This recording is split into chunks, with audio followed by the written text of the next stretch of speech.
বন্ধুরা 25 তারিখ আজকে এই দিনটা ইন্ডিয়ার জন্য সব থেকে ভাইটাল দিন। কারণ আজকে সাউথ আফ্রিকার সাথে যে ওয়েস্ট ইন্ডিজ ম্যাচটা হচ্ছে সেটা ইন্ডিয়া প্রার্থনা করবে যেন সাউথ আফ্রিকা জিতুক। আর আজকে যে ম্যাচটা আছে ইন্ডিয়া ভার্সেস জিম্বাবুয়ে, সেই ম্যাচটা প্রার্থনা করবে যেন ইন্ডিয়া জিতুক। তো এই দুটো ম্যাচ সবাই চাইবে যেন ইন্ডিয়া জিতুক। যদি সাউথ আফ্রিকার সাথে ম্যাচটা ওয়েস্ট ইন্ডিজের ইন্ডিয়ায় মানে সাউথ আফ্রিকা যদি না জিততে পারে তাহলে ইন্ডিয়ার জন্য অনেক চাপ হয়ে যাবে।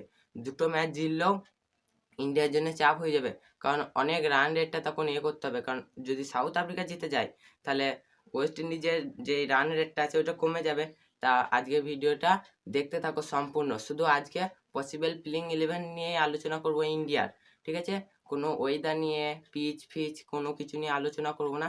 ওয়েদার সামান্য কিছু বলবো, তা ভিডিওটা টেনে সম্পূর্ণ দেখতে থাকো। কারণ ইন্ডিয়ার পসিবল প্লেইং 11 কেউ ঠিকঠাক বলতে পারবে না, কারণ ইন্ডিয়ার ব্যাটিংয়ের যে হাল চেঞ্জ হবে। তা চলো আর না বেশি বকি ভাট, আজকের ভিডিওটা শুরু করা যাক। সর্বপ্রথম আমাদের এই ছোট্ট চ্যানেলের সদস্য না হয়ে থাকলে চ্যানেলটাকে সাবস্ক্রাইব করে সদস্য হয়ে যান।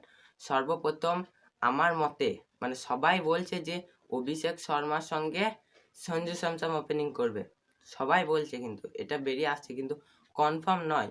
এই ম্যাচে কনফার্ম নিউজ কেউ দিতে পারবে না। তা সর্বপ্রথম অভিষেক শর্মার সাথে সঞ্জু স্যামসন ওপেনিং করবে। 3 নম্বরে সবাই বলছে যে ঈশান কিষান আসবে 3 নম্বরে। 4 নম্বরে বলছে যে সূর্যকুমার যাদব, ঠিক আছে?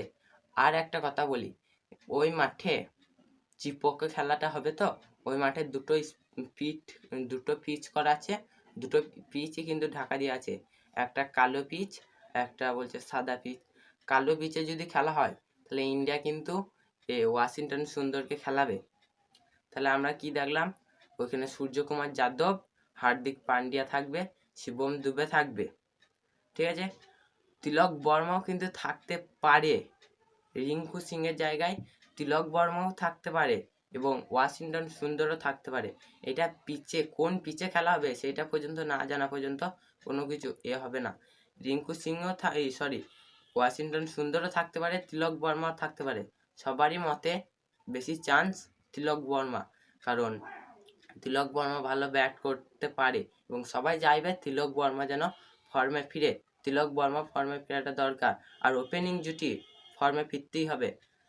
তাহলে তিলক বর্মা, তারপর জাসপ্রীত বুমরা, বরুণ চক্রবর্তী এবং আশদীপ সিংয়ের জায়গায় কুলদীপ খেলতে পারে।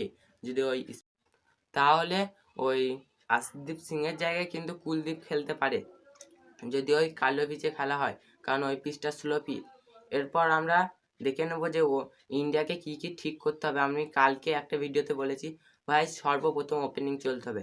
ওপেনিং তোমরা একটু ধীরে খেলো, রান একটু পাওয়ার প্লেতে কম হোক, তবু তোমাদেরকে ধীরে ধীরে খেলতে হবে। তারপর তিলক বর্মাকে চলতে হবে, তিলক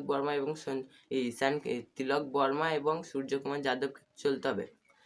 তারপরে 3 নম্বর হচ্ছে গৌতম গম্ভীরকে ভালো কোচ করতে হবে, যেমন সেই ম্যাচে যাকে তাকে পেরেছিল খেলিয়ে দিয়েছিল, ঠিক আছে?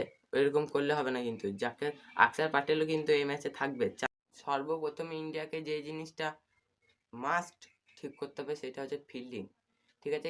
হচ্ছে ইন্ডিয়া যদি ঠিকঠাক করে তাহলে ম্যাচ জিতবে, এবং ইন্ডিয়া জেতার চান্সটাই বেশি। 93% না 97% ইন্ডিয়া, 3-4% আছে জিম্বাবুয়ের ছোট টিম।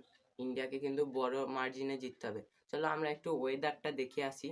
সেখানে কোনো বৃষ্টির চান্স হবে না এবং ডিউ ফ্যাক্টরও হবে না, উষ্ণতা একটু থাকবে। তা আজকের ভিডিওটা যদি ভালো লাগে তাহলে লাইক করবে, কারণ লাইক করলে একটা ইউটিউবার মোটিভেট পায় এরকম আপডেট দিতে, আর আমি তোমাদেরকে সঠিক আপডেট দিই। চলো দেখা হচ্ছে আবার নেক্সট ভিডিওতে। ততক্ষণের জন্য সুস্থ থেকো, ভালো থেকো, টাটা।